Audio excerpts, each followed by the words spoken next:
দিচ্ছে অটল বিহারী বাজপেয়ীকে কে ডেকে নিয়ে এসেছিল কালীঘাটে হরিশ্চন্দ্র স্ট্রিটে? মমতা ব্যানার্জি তো। তার মা গায়ত্রী ব্যানার্জিকে অটল বিহারী বাজপেয়ীজি পায়ে হাত দিয়ে প্রণাম করেছিল। মমতা ব্যানার্জি নিজে তার সঙ্গে। আর একটা তথ্য বারবার বাংলার মানুষকে দিব, যে সিপিএম এর 34 বছরের শাসনকালের থেকে মুখে মমতা ব্যানার্জি মুসলিম তোষণের কথা বলেন, কিন্তু তিনি সনাতনী ধর্মাবলম্বী মানুষকেই তোষণ করে যাচ্ছে রাজ্যের ক্ষমতা নিয়ে। কারণ তার প্রমাণ ভরি ভরি আছে, তথ্য দিয়ে বলবো।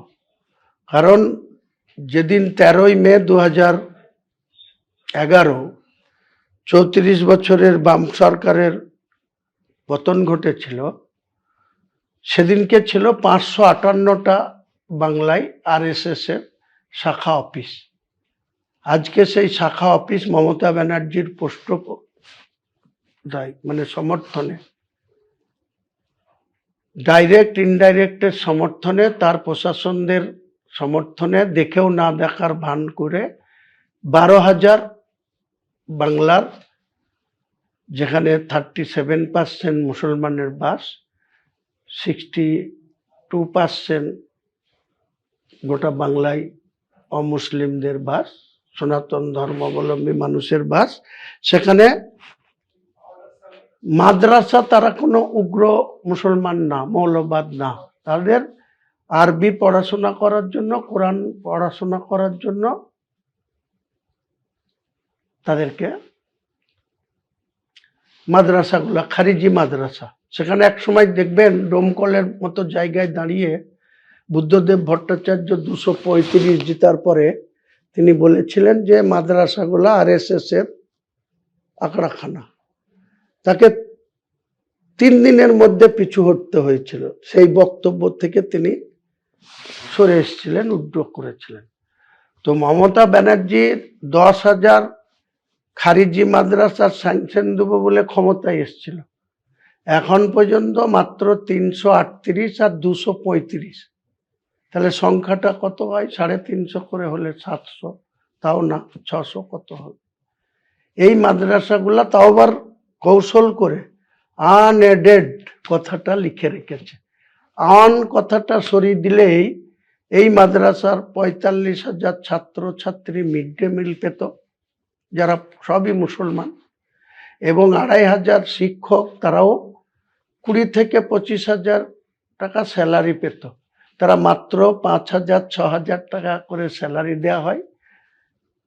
মিড ডে মিলের জন্য পথকুকুরকে মিড ডে মিল খাওয়ানোর নির্দেশ আসছে কেন্দ্রীয় সরকার থেকে, আর রাজ্য সরকার সেটা ইমপ্লিমেন্ট করছে।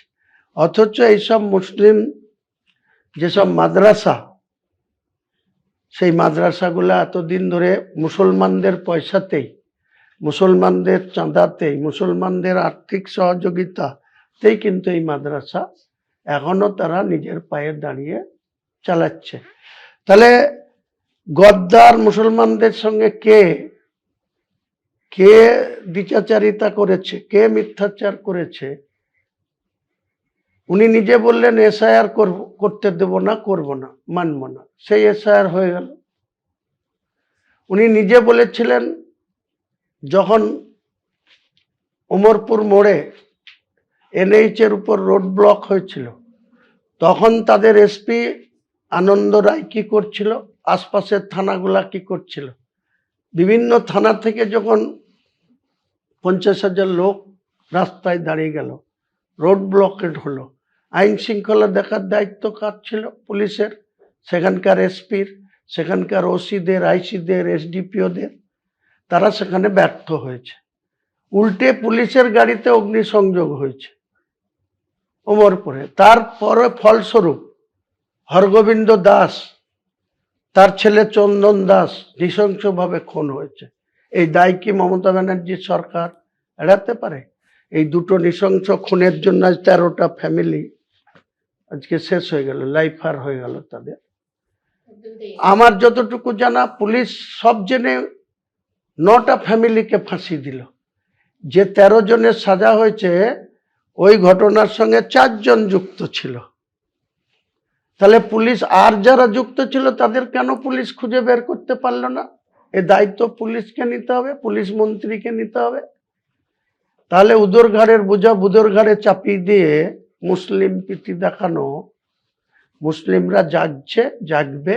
আগামী ভোটে গোটা বাংলার মুসলমানদেরকে বলবো যে এই অকর্মণ্য, তোলাবাজ, দুর্নীতিগ্রস্ত সরকারটাকে বিদায় করতে হবে।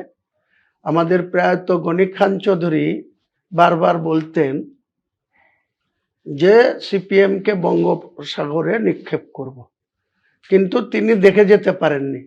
মমতা ব্যানার্জির উপরে মানুষ ভরসা করেছিল, তাই 34 বছরের সরকারের পতন ঘটেছিল 2011 সালের 13 মের গণনায়। তাহলে আমরা বলছি, আমার স্থির বিশ্বাস বরকত সাহেবের মতো ঘটনার পুনরায় ঘটবে না। হুমায়ুন কবির বেঁচে থাকতেই তৃণমূল সরকারের পতন ঘটবে, 2026-এই ঘটবে।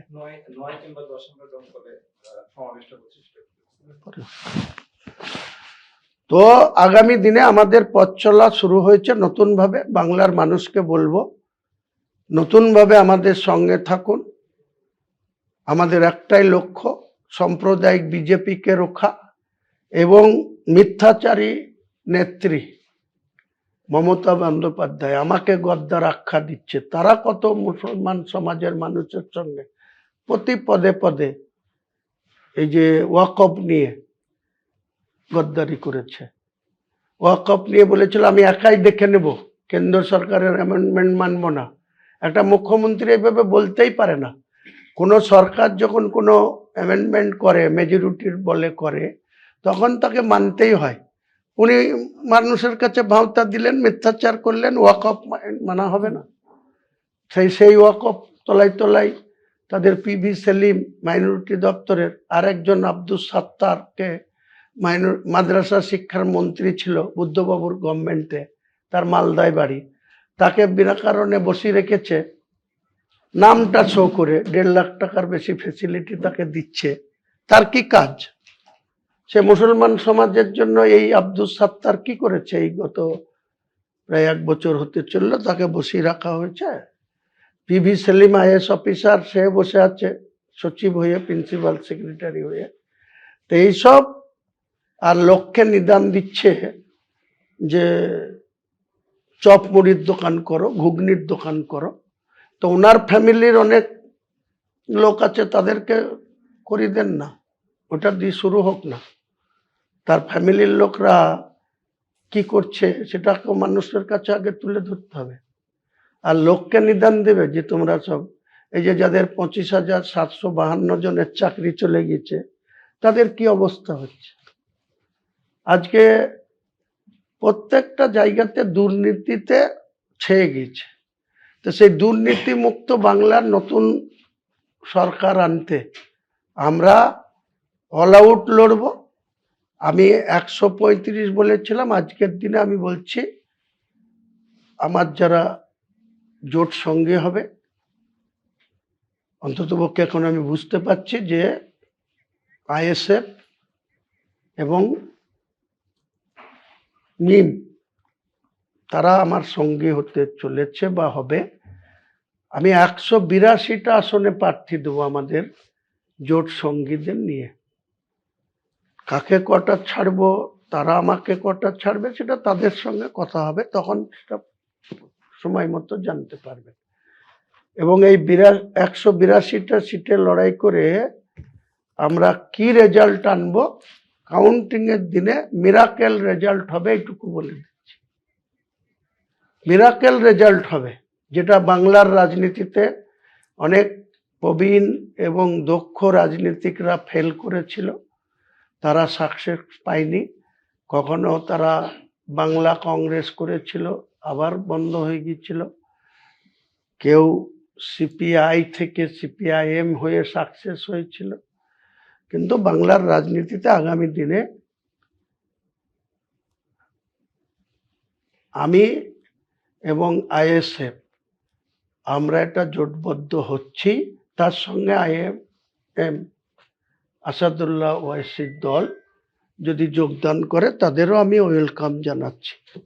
বাদ বাকি আসনগুলো কি বাম কংগ্রেসের জন্য ছেড়ে রাখতে চাইছেন? না, আমি সব আসনেই বাম কংগ্রেস প্রার্থী দিতে পারে তাদের যদি সাংগঠনিক ক্ষমতা থাকে। আমি আমার যে টিম ওয়ার্ক বা আমি যাদের নিয়ে লড়বো, আমি এখন পর্যন্ত 182টা আসনে লড়ার প্রস্তুতি আমার পাক্কা আছে। মানে সবগুলোই কি জোট করে না, যে 90টা আসন যেগুলো মাইনরিটি ডমিনেটেড যেগুলো আপনি ভেবেছিলেন হ্যাঁ, সেগুলোতে জোট করে লড়বেন? সেগুলোও জোট হবে, এই 182তেই জোট হবে। 182তেই কে কোথায় লড়বে সেটা আমরা ঘরে বসে ঠিক করব। মনোনয়নের টাইমে আপনি জানতে পারবেন কে কার প্রতীক নিয়ে মনোনয়ন সিম্বল চাইছে। কিন্তু 182টাতে লড়বো আমি এবং আমার জোট সঙ্গী যারা হবে। আর 294 তো কংগ্রেসের জন্য, মার্ক্সবাদী কমিউনিস্ট পার্টির জন্য খোলা আছে। তৃণমূল তো 294 লড়বে, বিজেপিও 294 লড়ুক, কোনো অসুবিধা নেই। লড়াই হোক না, অল আউট লড়াই হোক। বাংলার মানুষ কাকে বেছে নেয়, কার দিকে ভোট দেয়, সেটা দেখা হোক না পরীক্ষা করে, কোনো অসুবিধা নেই। এইটা হুমায়ুনদা কতদিন আপনি অপেক্ষা করবেন? মানে আপনার সতীর্থদের আপনার সাথে হাত মেলাচ্ছে কিনা নিম এবং আইএসএফ, মোটামুটি কতদিন অপেক্ষা করবেন? পুরো জানুয়ারি মাস, পুরো জানুয়ারি মাস। কারণ ফেব্রুয়ারি মাসের লাস্টের দিকে বা 20 তারিখের পরে যে কোনো দিন ইলেকশন কমিশন ইলেকশন ডিক্লেয়ার করবে। আমরা পুরোপুরি জানুয়ারির 31 তারিখের মধ্যে গোটা রাজ্যের কোন কোন সিটে আমরা আমাদের কার সঙ্গে জোট হবে, কে কে জোট করব, সেটাও যেমন ক্লিয়ার করব। পাশাপাশি 182টা সিটে টার্গেট আমরা প্রার্থী দেব। সেই 182-র মধ্যে আমাদের সঙ্গে জোটে যে থাকবে তারা কত আসন নেবে, আমি কত আসন নেব, সেটা বসে ঠিক করব। সেখানে সবার জন্য অপশান খোলা আছে।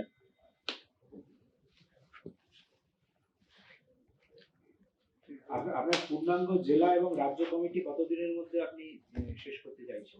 টোটাল গোটা রাজ্যের জেলা কমিটি এবং ব্লক কমিটি টোটাল 31শে জানুয়ারির মধ্যে কমপ্লিট করব। 31শে জানুয়ারি 2026। আর তার মধ্যে আমার কার সঙ্গে জোট হচ্ছে তাও আপনাদের গোটা রাজ্যের মানুষের কাছে সেটাও আমরা সামনে আনব। আমি দমকলে বলেছিলাম 4 জানুয়ারি সভা করব জনকল্যাণ মাঠে, সেটা 9 বা 10-এ হবে। সেখানে মাঠের ব্যাপার, এনওসি আছে, যা প্রক্রিয়া সেগুলো করে করব। তার আগে হরিয়ারপাড়া করব এবং পর্যায়ক্রমে মুর্শিদাবাদ জেলার পূর্ণাঙ্গ জেলা কমিটি, জেলার প্রেসিডেন্ট, সাব ডিভিশনের আলাদা আলাদা দায়িত্ব, ওই যে ডক্টর শফিকুল, ও মুর্শিদাবাদ এবং ডোমকল সাব ডিভিশনের দায়িত্ব পালন করবে জেলার মূল সংগঠনের। হুমায়ুনদা, আপনি জেলার বাইরে মানে কবে থেকে প্রচার বা মানে কবে থেকে আপনার কর্মসূচিগুলো একে একে রাখবেন জেলার বাইরে? এবং আপনি যেটা বলেছিলেন যে হেলিকপ্টার আপনি 3 মাসের জন্য ভাড়া দেবেন, ওইটা আপনার কত দূরে গেল ওই প্রসেস? ওটা এখনো বলতে আমি সম্পূর্ণভাবে সবকিছু প্রসেস কমপ্লিট আছে। ওটাতে ইউজ করব আমি ফেব্রুয়ারি মাস থেকে, ফেব্রুয়ারির মাঝামাঝি থেকে ইউজ করা হবে। এপ্রিলের লাস্ট ভোট যতদিন চলবে, প্রচার করার সুযোগ যতদিন থাকবে, সেই অবধি চলবে। 2.5 মাস। হেলিকপ্টারে আপনার প্রচার শুরু হবে ফেব্রুয়ারি থেকে? ফেব্রুয়ারির মিডিল থেকে। আচ্ছা, ফেব্রুয়ারির মিডিল থেকে আমি গোটা রাজ্যের যেখানে যেখানে, কারণ এটা শুধু ইউজ করা হবে সময় বাঁচানোর জন্য, তা নাহলে আমাকে তো এক এক দিনে 3টে করে বিধানসভায় আমি সভা করব। যে এরিয়ায় থাকবো, নর্থ বেঙ্গলে থাকলাম, নর্থ বেঙ্গলে আশপাশে 70, 80, 100 কিলোমিটারের মধ্যে আমি করে নিলাম। তেমনি সাউথ 24 পরগনায় থাকলাম, নর্থ 24 পরগনায় থাকলাম, মেদিনীপুরে থাকলাম, ঠিক সেখান থেকে করে নেব।